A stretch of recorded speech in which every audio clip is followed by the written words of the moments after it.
Hola mga B! Welcome to my Eme Vlog! And for today's video, samahan niyo akong magrepack ng pandagdag kita sa aming munting tindahan. Tara, dali! Alam niyo mga B, bukod sa masarap na to, talaga namang patok na patok to. Mapabata man o matanda.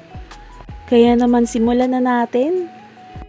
Ito nga pala yung tinatawag na choco-filled marshmallow or jelly-filled marshmallow. Bale, marshmallow siya na merong palaman sa loob.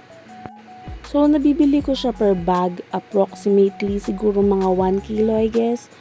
Di ako sure, pero per bag siya. Marami siyang flavor na pwede mong pagpilian. Merong mango, merong original na marshmallow lang siya. Meron namang strawberry. At nung nakaraan, may nakita akong ube. Ube flavor naman. Pero as of now, ang meron lang ako is yung original na choco, yung mango, at saka yung strawberry. Bale, ang ginagawa ko, binibilang ko muna kung ilan yung laman sa isang bag. Noon, nabebenta ko pa siya ng piso-piso, pero ngayon, ginawa ko na lang siya ng by 4. Tapos, ibebenta namin siya ng 5 pesos. Pero, depende naman sa inyo yun kung magkano nyo siya ibebenta. Kasi, syempre, nakadepende pa rin kayo dun sa halaga niya kung magkano ba siya, kung saan mo ba siya nabili, malapit ba, malayo ba, online. Basta, it depends upon the situation. Wah!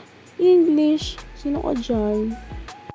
So, after ko mabilang lahat, ginawa ko na lang siyang by 4. Tapos, ibebenta ko siya ng 5 pesos.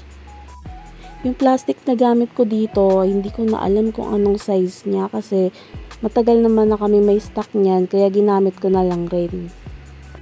So, after ko ma-repack, ang gagawin ko naman ay i-seal yan. Meron kaming sealer dito sa bahay, kaya yan na lang rin ang ginagamit ko.